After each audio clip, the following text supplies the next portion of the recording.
In the mansion's gilded ballroom, where every detail exuded luxury and vanity, the unexpected happened before dozens of witnesses. The millionaire's wife, elegant and haughty in her provocative red dress, couldn't bear what she considered an insolent gesture from someone she considered inferior. A simple response, delivered in the firm voice of the young blonde maid, was enough for the venom of arrogance to overflow. In a cruel impulse, the lady raised her hand and slapped him across the face.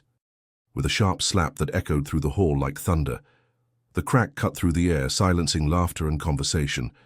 Emily, in her short, youthful uniform, her cleavage still illuminated by the light of the chandeliers, didn't cry. Her gaze, teary but dignified, remained fixed on the floor. Inside, however, a flame was beginning to ignite. Fate doesn't forget. And Karma, patient, was already walking invisibly through the house. The silence that followed the slap was more painful than the blow itself. The guests looked away, some in shock, others pleased to witness a scene that would fuel gossip for weeks. Alexander, the millionaire, remained paralyzed. His heart burned, but his mouth remained silent. His wife, convinced she had reaffirmed her authority, lifted her chin proudly, unaware that in that moment she was sealing the beginning of her own downfall. Emily, motionless, looked defeated, but deep inside, she etched every second into her memory. Life always exacts its toll, and when the time comes, it is relentless. What seemed like the end of a young woman's dignity would in fact be the beginning of a turning point capable of surprising everyone. If you feel the weight of this story even at this beginning, just imagine what's yet to come. Take this moment to like and subscribe so you don't miss a single detail of this thrilling twist. The mansion's ballroom exuded power in every detail. Crystal chandeliers cast golden reflections on the polished marble, and the guests' elegant voices mingled with the clinking of champagne glasses. Everything seemed carefully staged, like a luxurious theater where every gesture was part of a play about status and wealth.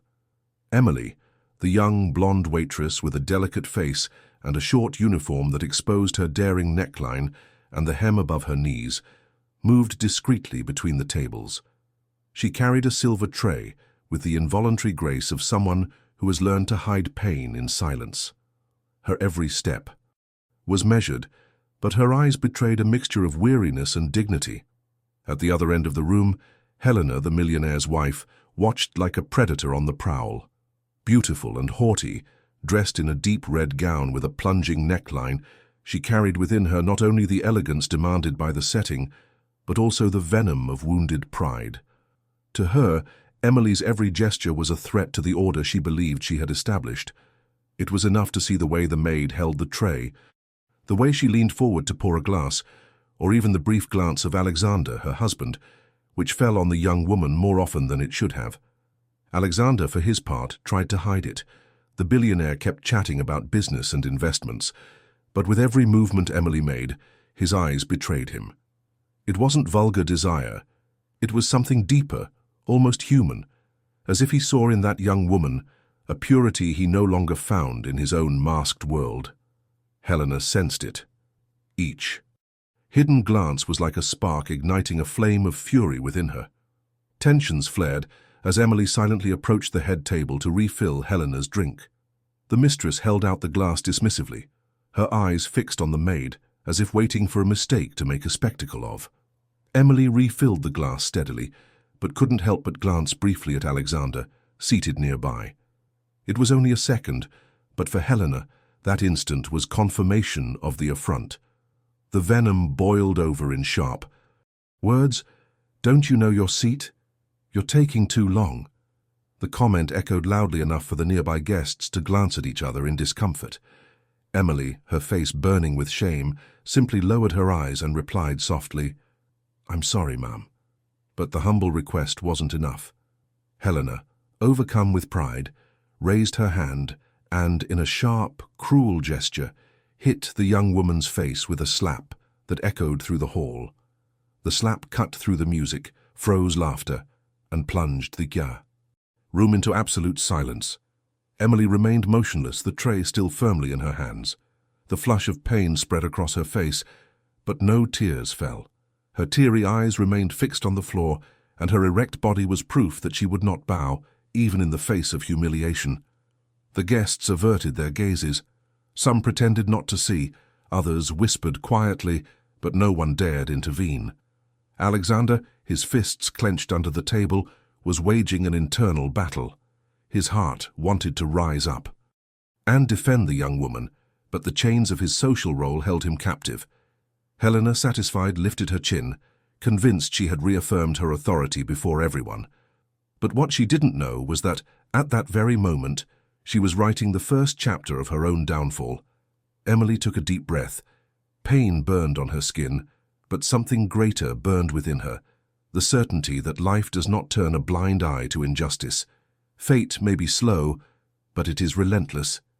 And that night, before silent witnesses, a story began to be written that would surprise everyone. The morning brought with it the invisible weight of the previous night. Emily went downstairs early to do her chores, even though the pain still burned in her face, scarred from her boss's slap. She walked the halls with the dignity she always maintained, her short, youthful uniform tight to her body, as if it were a last defense of her poise. In her eyes, however, there was something new, a mixture of weariness and quiet courage.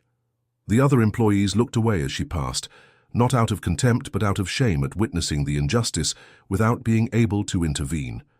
Helena, on the other hand, seemed more haughty than ever. Upon entering the dining room, she made a point of speaking loudly, addressing not only Emily but everyone within earshot. "The house is losing its standard. I need to personally review every detail, as some no longer understand what it means to serve with respect." Emily remained silent, pouring the coffee with steady hands, even as her heart pounded with pain. Alexander, sitting at the head of the table, felt the phrase as a veiled accusation, but said nothing. He simply looked away, ashamed of himself. As the day progressed, Helena devised increasingly degrading tasks. She ordered Emily to kneel and clean baseboards in the main hallway, even though they were gleaming with polish. She ordered her to go to the garden and pick off wilted petals one by one, under a light rain. All the while she passed by, watching with icy eyes, pleased to see the young woman bent over. Emily endured each order, then rose with her posture intact, like someone refusing to be broken. Alexander watched from afar, his anger growing. Seeing her kneeling to scrub the already clean floor, he clenched his fists until his knuckles ached. The image of his wife inflicting such humiliations gnawed at him, but the chain of appearances still held him captive. What excuse could he give for intervening? What words could he use without exposing the secret he himself was trying to hide, his growing admiration for Emily? Late in the afternoon, the inevitable happened. Helena crossed the hall and found Emily carrying a silver tray. She called out to her in front of the guests arriving for another gathering. "Haven't you learned to answer me with respect yet? Lift your head when I speak to you." Emily obeyed. Her teary eyes met Helena's for a moment. There was no hatred there, only the firmness of someone bearing invisible scars. Alexander, witnessing the scene, abruptly rose from his chair. All eyes turned to him. For a moment, it seemed like he was finally going to speak, but he held back. The silence, however, was no longer the same. It was no longer the silence of inaction, but of pent-up anger about to explode. Helena noticed. Emily, too. Fate was playing its tricks, and the moment of rupture was approaching. The late afternoon brought with it another of those social gatherings Helena loved to organize. The ballroom was decorated with fresh flowers, the table set with rare china and crystal glasses that reflected the glow of the chandeliers. Every detail seemed to scream power and sophistication, but behind the spectacle lay a dark intention. Helena had planned to make that evening the stage for Emily's ultimate downfall. Emily moved around the room, her short, low-cut uniform impeccable, carrying the tray discreetly. She knew her employer's eyes were fixed on her, waiting for any slip-up. Helena smiled at the guests, but her eyes betrayed something else, a cruel pleasure in anticipating the humiliation she had prepared. Billionaire Alexander, seated among partners and investors, hid his uneasiness by sipping his wine. His eyes, however, sought Emily at every turn, and every time he saw her, his chest tightened. The moment came when Emily approached the main table to refill a guest's drink. Helena, with discreet movements, dropped one of the glasses she was holding. The crystal shattered on the floor with a crash, and the liquid stained the expensive carpet red. Feigning surprise, Helena raised her voice. "Emily, how long will you embarrass us?" The room fell silent, and all eyes fell on the maid. Emily, motionless, felt the blood rush to her face. She wanted to respond, but her voice caught in her throat. The humiliation was clear. She hadn't been the one to knock him down, but Helena knew how to manipulate the situation. The key. Guests exchanged awkward glances, but none dared defend her. It was easier to align with power than with truth. Emily bent down and began picking up the pieces, each piece reflecting the shine of her teary eyes. Alexander couldn't take it anymore. He felt a lump in his throat, his chest burning. He wanted to stand up and tell everyone they were wrong, but he was paralyzed by the invisible current of convention. He just looked at Emily, and in that look, the young woman found strength. She took a deep breath and, even humiliated, stood up, her tray still steady, her head held high, her dignity intact.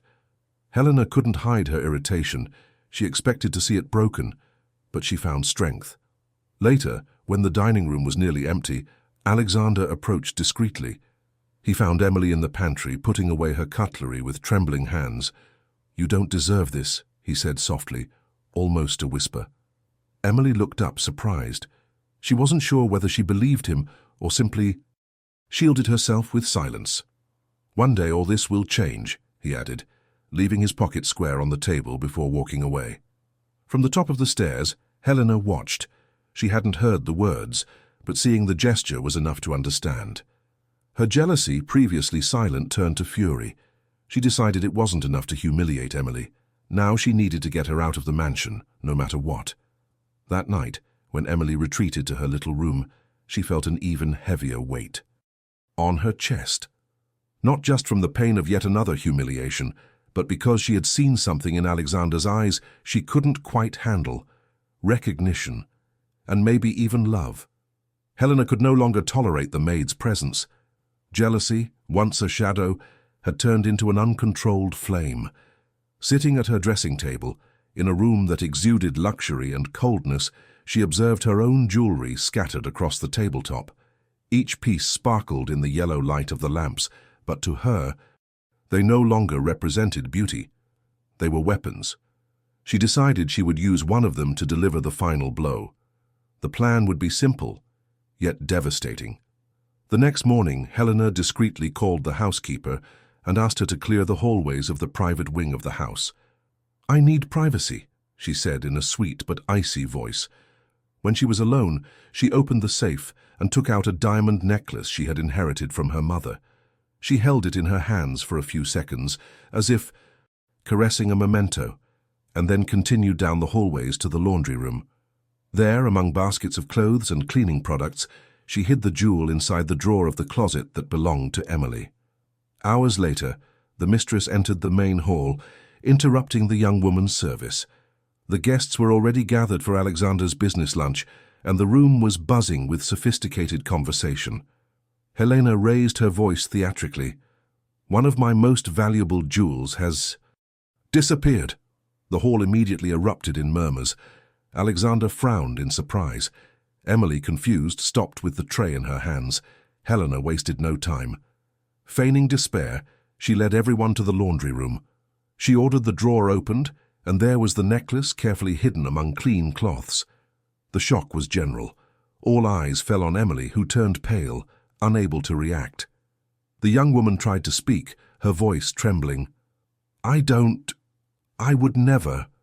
But Helena cut her off. In a harsh tone, "The evidence is there for all to see. This house is no place for thieves." Alexander's heart raced. He looked at Emily, and everything inside him screamed that this made no sense. He knew the young woman's silent honesty, saw the way she performed her duties, enduring even humiliations without defending herself. He looked at his wife, and the expression of false pain on her face seemed staged. But in front of the guests, he couldn't say anything. Silence was his prison. Emily, her eyes brimming with tears, lifted her head and held Helena's gaze. There was no hatred, only pain and dignity. "The truth always comes out," she murmured, barely audible, but enough to echo within Alexander's mind.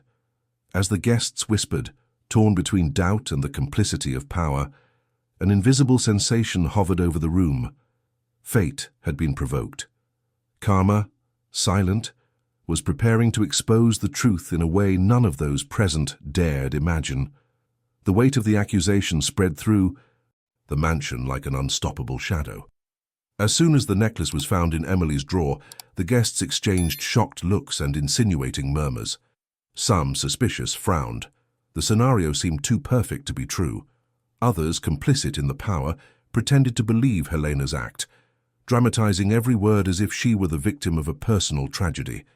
Emily remained standing, the tray still in her trembling hands, as she endured the stares that tore her apart. Her tearful eyes didn't plead for compassion, but rather revealed a quiet strength that contrasted with Helena's theatrical coldness. Alexander, sitting at the head of the table, watched in silence. Within him, a storm was brewing. His heart told him Emily was innocent, but the weight of appearances and the presence of the guests paralyzed him. The housekeeper, Marta, who had known every corner of the mansion for years, discreetly approached the scene, her eyes fixed on the open drawer, on the way the necklace was hidden, and something immediately struck her as wrong. She knew Emily would never dare touch her mistress's belongings. She also knew Helena was capable of anything when her pride was hurt. He kept the thought to himself, but a flame of indignation ignited in his chest. At dinner that night, the guests said their goodbyes quickly, avoiding prolonging the tension. Helena, satisfied, walked through the hall like a queen who had just crushed an enemy. Alexander said nothing, but his hard gaze didn't follow her. When they were finally alone, he broke the silence. "Are you sure of what you say?" Helena lifted her chin, offended. "You doubt me, Alexander. The necklace was in her drawer. Do you need more proof?" But her voice, firm on the outside, trembled on the inside. Her husband knew every detail of her expression, and the act was beginning to show cracks. Meanwhile, Emily silently gathered her things in the small room in the service wing. Her hands trembled, but her heart was firm. She knew the injustice wouldn't last forever. Every tear she shed was also a promise that the truth would come out. As she closed the small suitcase containing her clothes, she thought of the words she had spoken in front of everyone.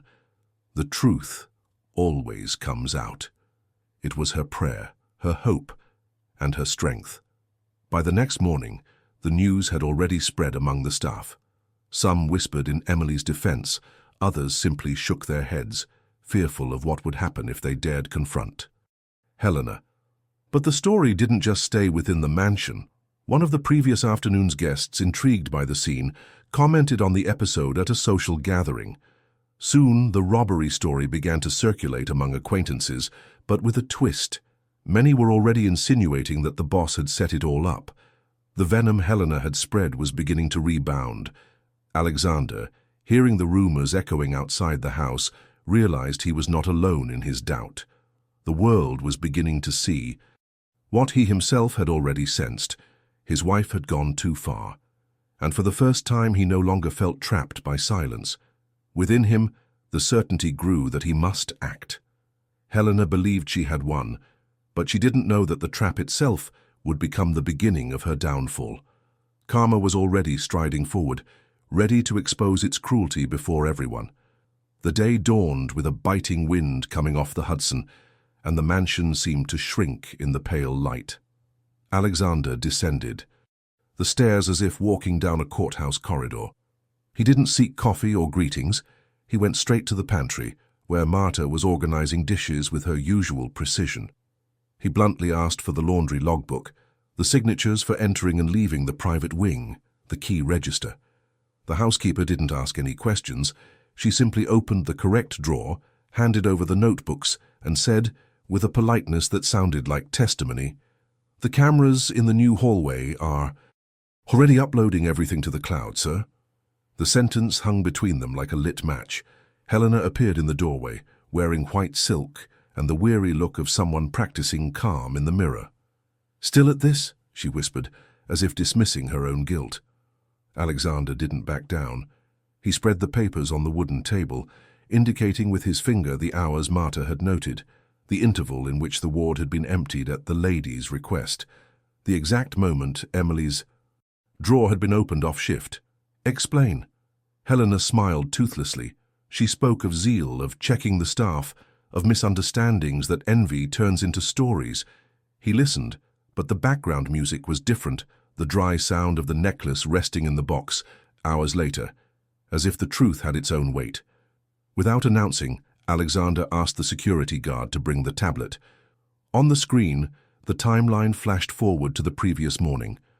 Helena crossing the hallway, a key gleaming in her hand, the laundry room door opening like a nervous eyelid. There was no glimpse of the necklace, but the entire choreography said more than the object. When the video ended, the silence wasn't neutral. It sided with someone. Helena took a deep breath, exchanging the accusation for a veiled insult. "You've always been impressionable." It was the first time he'd laughed humorlessly in front of her. "And you've always believed too much in mirrors." As the rarefied atmosphere filled the room, Emily walked through the neighborhood streets, a small suitcase in one hand, and her face to the wind that smelled of gasoline and bakery. She stopped on a park bench, closed her eyes, and let the morning wash over her. Her cell phone vibrated. An unknown number. It was Marta, speaking with the discretion that had saved many people in that house. "Don't leave yet. The gentleman asked to meet you. Around the corner from the church in half an hour." Emily hesitated. Her body wanted protection. Her soul wanted an answer. She stood up.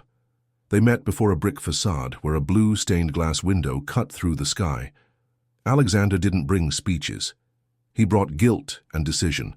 He asked for forgiveness, not on behalf of a marriage, but on behalf of a man who failed.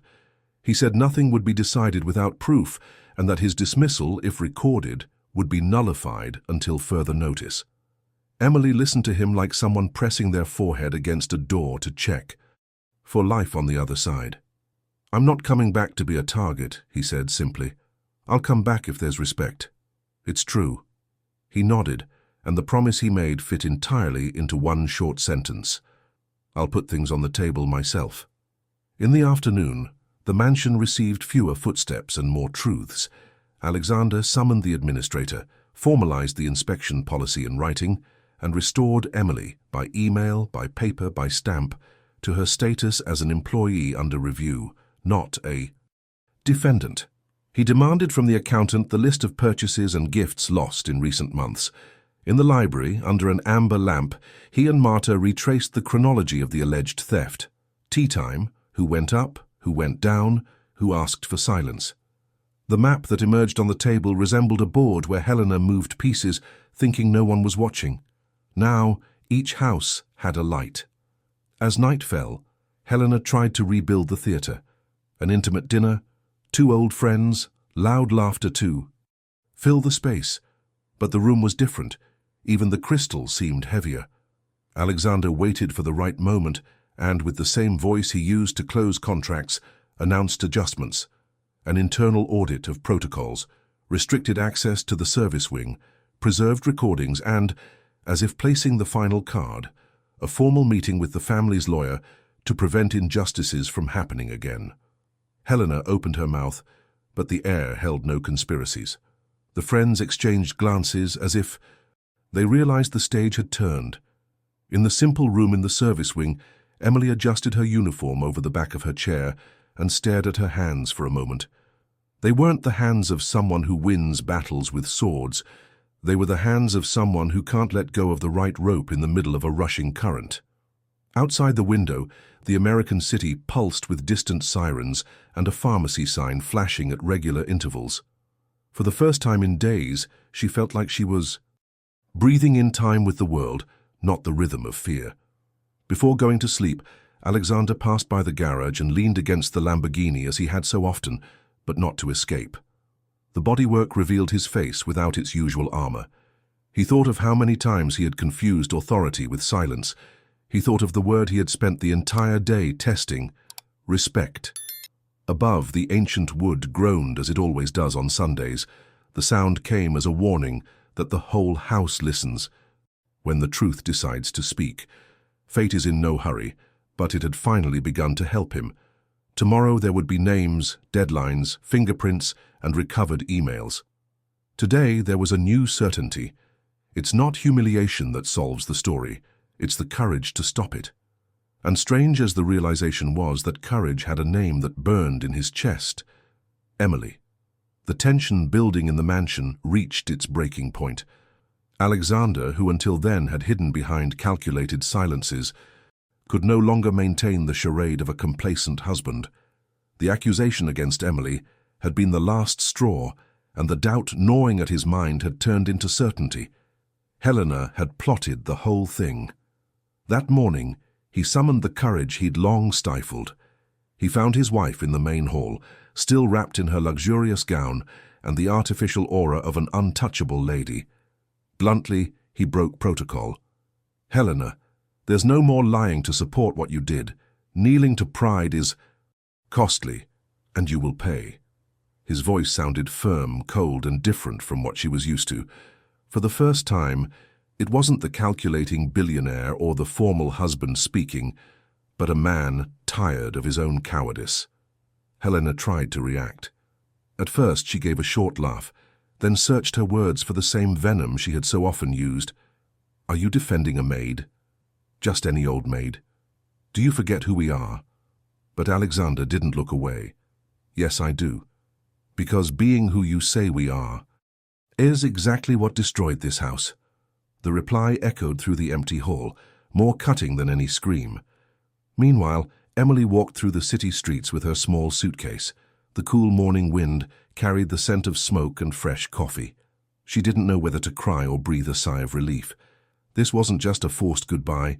It was proof that her silence, her dignity, hadn't been enough to protect her from the clutches of injustice. Still, there was something different in her. Steps. She wasn't walking as if defeated, but as someone who knew that life has mysterious ways of giving back what is owed. Alexander, however, couldn't bear to see her leave. He discreetly sent a driver to track down the car that had dropped her off at the station, and that same afternoon he found her in a poor neighborhood working in a makeshift cafe to earn a living. When he entered the cafe, Emily froze, the tray nearly falling from her hands. Her teary eyes revealed surprise and fear. "Why are you here?" she whispered. He took a deep breath, looking at her seriously. "Because I won't allow your dignity to be erased by a lie." Emily, even touched by the words, hesitated. She was afraid. She knew Helena wouldn't give up easily, knew that returning might risk even more humiliation. But there was something different in Alexander's gaze. It wasn't just regret, it was determination. For the first time, he didn't seem like a man trapped in the chains of power, but someone willing to break free from them. Back at the mansion, Helena received calls from friends and acquaintances who had now turned their backs on her. The necklace incident was no longer a secret, and the stories circulating in social circles did her no favors. With each new connection, more doors closed. The luster of her image began to fade, and ironically, it wasn't Emily speaking, but Helena's own vanity that betrayed her. Emily had neither wealth nor power, but he had what no fortune can buy: quiet, respect. And as Alexander began to confront his wife with evidence and truths that could no longer be hidden, Emily unwittingly became a symbol of something greater. Justice doesn't scream. It just waits for the right moment to reveal itself. News of the necklace hoax spread like wildfire through Manhattan social circles. What Helena had believed to be a triumph turned into a venomous whisper at exclusive dinners and gatherings. No one confronted her directly, but the looks at events were no longer the same. Looks that had once reflected respect now carried irony, as if everyone knew that behind the luxurious facade lay a woman capable of fabricating accusations against a simple maid. Alexander, for his part, no longer had any intention of hiding his feelings. The next morning at breakfast, he asked Emily to wait on the table, even though he knew it would irritate Helena. When the young woman entered the room, impeccably uniformed, Helena narrowed her eyes, but Alexander looked directly at her and said, "Thank you, Emily." The simple phrase carried the weight of a choice. The silence that followed made it clear to everyone that this was a public, albeit subtle, protection. Helena tried to react, interrupting with disdain. Since when did saying thank you become a habit in this house? But Alexander didn't respond. He just returned her cold gaze, leaving her alone in her own venom. For the first time, his wife felt herself losing control not only of the situation, but of her own husband. The employees also noticed the change. Emily, previously isolated and subjected to humiliation, was now seen as someone under the direct protection of her employer. This sparked murmurs of veiled support. Marta, the housekeeper, confided in her, "What is true cannot be destroyed, girl. They may try, but the house always remembers those who remain standing." Emily smiled shyly, silently thanking him. As Helena lost invitations and doors closed, Alexander began to earn unexpected respect. Partners who had previously commented on the firm's instability now saw in him someone capable of confronting his own wife to defend what was right. This change, however, only fueled Helena's fury, as she found herself surrounded by a reality she could not control. One afternoon, Alexander found Emily in the garage, cleaning the luxury cars again. The scene reminded him of the beginning. But now something was different. He approached, and in a low voice said, "I shouldn't have let you go through that alone." Emily looked up hesitantly and replied, "You don't have to protect me. You just have to keep me from being destroyed." It was like an arrow straight to his heart. Helena, who had been watching hidden behind the gate, bit her lip until she tasted blood. It wasn't just jealousy. It was the realization that she had lost her power. Emily, whom she thought she could crush with a gesture, had become a living symbol of resistance. And Alexander, once a prisoner of appearances, was now moving ever closer to her. Fate, with its relentless irony, began to reflect back on each of them the consequences of their choices. Helena sank into isolation and contempt. Emily remained steadfast, upholding the dignity she had never abandoned. And Alexander finally cast off the chains of omission, willing to face the consequences of protecting the one his heart already recognized as true. Helena was no longer the same woman who entered salons greeted with greetings and looks of reverence. Now, when she arrived at a dinner or event, glances would avert, conversations would stop, and whispers about the necklace and the deception would spread like wildfire. Wounded pride is a slow poison, and within her, anger grew to the point where cold calculations were no longer permitted. She needed to act. She needed to eliminate Emily's uncomfortable presence once and for all, even if it meant the cruelest of strategies. That night, locked in her room, Helena paced in. Front of the mirror, the red dress, always her armor, now seemed a useless disguise. In her mind, she was devising what she called her last move. She had already tried to humiliate Emily, accuse her of theft, tarnish her reputation, but the maid always emerged more dignified than before. She decided then that the only way out would be to drive her from the mansion forever with one final blow. She would create a scandal that not even Alexander could ignore. The plan began the next morning. Helena left an envelope full of money on Emily's utility cart, carefully folded between the clean cloths. She called over some servants and, in a voice of mock surprise, pointed to the envelope in front of everyone. That's what happens when we give too much trust. All eyes fell on the young maid, who was shocked, but unlike the first trap, this time she wasn't alone. Marta, the housekeeper, stepped forward and said firmly, "I saw you put that envelope there myself." The room fell silent. Helena felt the ground slip away from beneath her feet. He tried to hide it. "Are you calling me a liar?" But his voice no longer held the same strength. Alexander, who arrived at the same moment, witnessed everything. His gaze, hard and resolute, fell on his wife like a sentence. "How many more times will you try to destroy an innocent person, to protect a pride that no longer exists?" His voice echoed through the hall, and the servants crowded around felt they were witnessing the beginning of the lady of the house's downfall. Emily, with her tears held back, stood erect. She didn't plead, didn't defend herself beyond what was necessary. She simply said in a low but firm tone, "I don't need to prove anything, because the truth proves itself." Those simple words echoed louder than any accusation. Helena, in desperation, still tried to turn the situation around, accusing everyone of conspiracy. But the masks were broken. The servants, previously silent out of fear, now united in silence. Against her. Alexander, finally freed from a mission, did what he should have done long ago. He ordered Helena to leave the mansion. It wasn't a request, it was a decree. She left, proud on the outside but broken on the inside. The estate gate closed behind her, as if fate itself denied her return. Emily watched from afar, not with pleasure, but with the serenity of someone who understands that karma, when it arrives, needs no spectacle. It simply serves its purpose. That night, the atmosphere in the mansion was lighter. There was no forced laughter or veiled accusations, just silence, a different silence, charged with justice. Emily took a deep breath, feeling that for the first time she could walk the halls without carrying the weight of contempt. Alexander, standing at the library entrance, looked at her and knew the worst was over. But he also understood that true reckoning was yet to come. Fate had made its move. Now the final twist remained. The mansion seemed different after Helena's departure.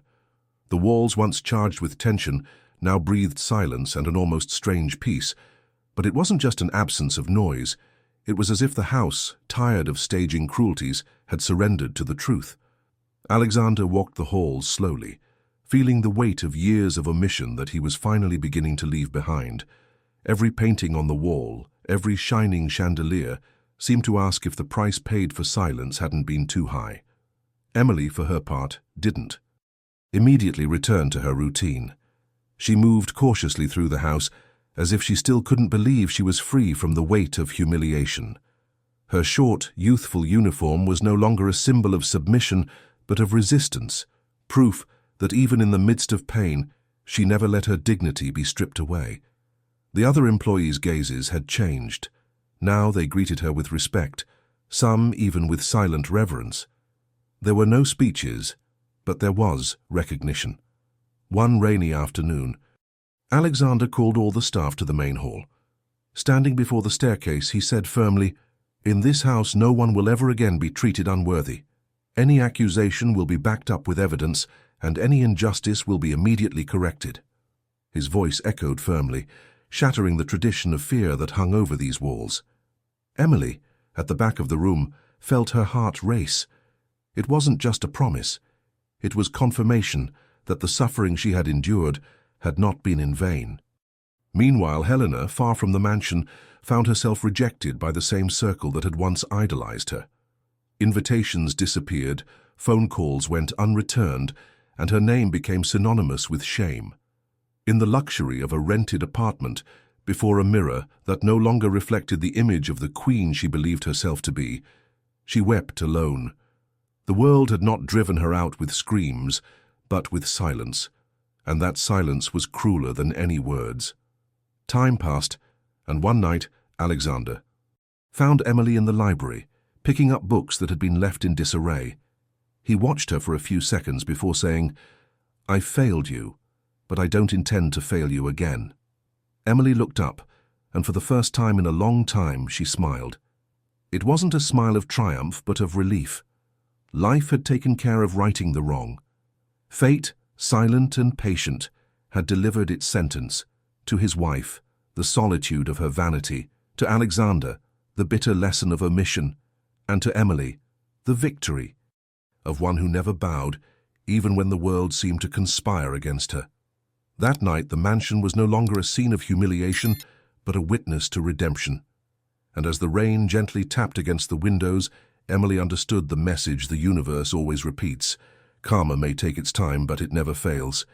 If this story touched you, leave a like, subscribe to the channel and comment. Fate always takes its toll.